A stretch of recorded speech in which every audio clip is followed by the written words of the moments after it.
নোয়াখালীর বেগমগঞ্জে ৮০,৬৩৬ পিস ইয়াবাসহ আটক ২, জব্দ করা হয়েছে ব্যবহৃত গাড়ি। আব্দুল মোতালেব, নোয়াখালী জেলা প্রতিনিধির ভিডিও চিত্রে বিস্তারিত। নোয়াখালীর বেগমগঞ্জে চৌমুহনীতে একটি জিপ গাড়িতে লুকিয়ে রাখা ৮০,৩৩৬ পিস ইয়াবাসহ আটক করা হয়েছে ২ মাদক কারবারিকে।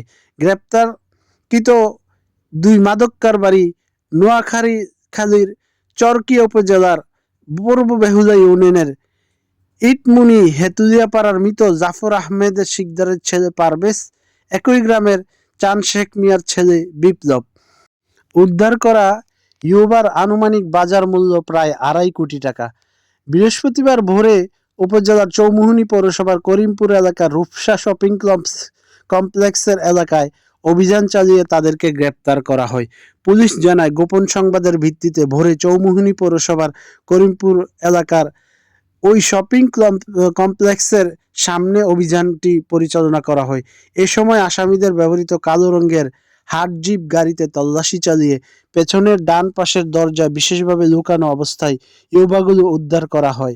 সাদা টেপে মোড়ানো ৪১টি কাগজের প্যাকেটের মধ্যে ১৯৬টি নীল রঙের জিপারযুক্ত পলিব্যাগে এই ইয়াবা রাখা ছিল।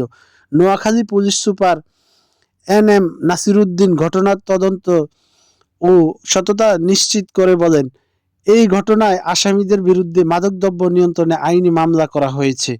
উক্ত মামলায় গ্রেপ্তার দেখিয়ে নোয়াখালী চিফ জুডিশিয়াল ম্যাজিস্ট্রেট আদালতে সোপর্দ করা হবে।